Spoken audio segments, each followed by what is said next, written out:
In the eastern periphery of Catanduanes, there lies a barangay called Bote, under the municipality of Bato.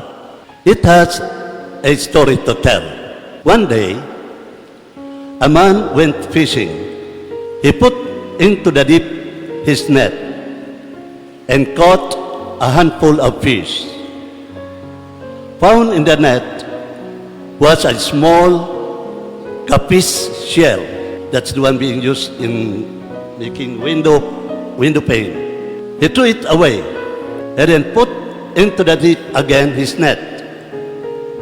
Twice, thrice, and fourth time. Each time he pulled the net, that same small capiz shell was there.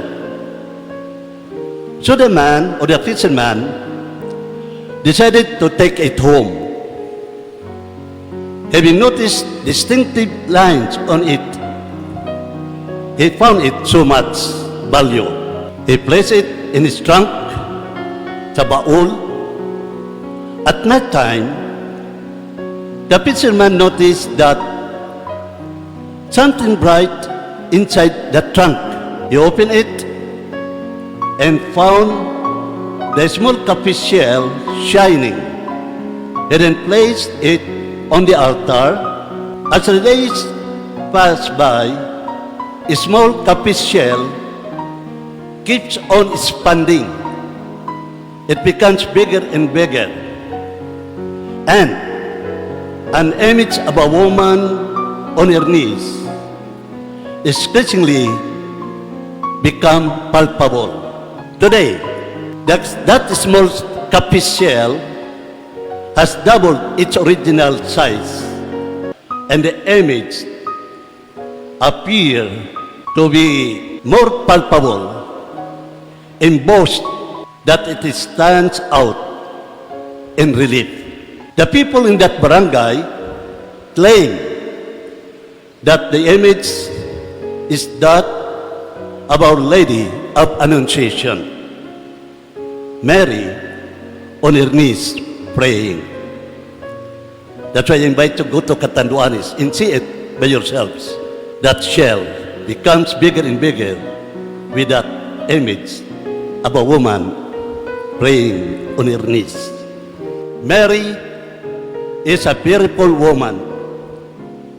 She did not autonomously conduct her life. She waited for God to take the reins of her path and guide her where He wanted. Thus God chose her among all women to be the mother of His Son. The Word was made flesh in her womb, the Emmanuel.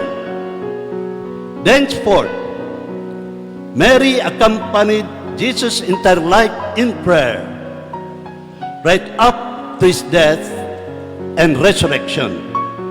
And in the end, she, in prayer, accompanied the first steps of the newborn church. Mary prayed with the disciples who had witnessed the scandal of the cross. She prayed with Peter, who had succumbed to fear and cried in remorse. Mary was there with the disciples in the midst of the men and women whom her Son has called to form His community. Praying in silence with the newborn church, through the Holy Spirit, she became the mother of the church. According to Pope St. John Paul II, prayer is conversation with God at the heart level. And that is what leads us to Jesus Himself. Without doubt, our Blessed Lady is a woman of prayer and model for our life of prayer. From her youth, Mary always prayed with humility, open to the to whatever the Lord might lead her, our model for all prayers, which consists in trusting openness to God's will. Mary remained close to her son in prayer at the critical moments of his life, even to the foot of the cross.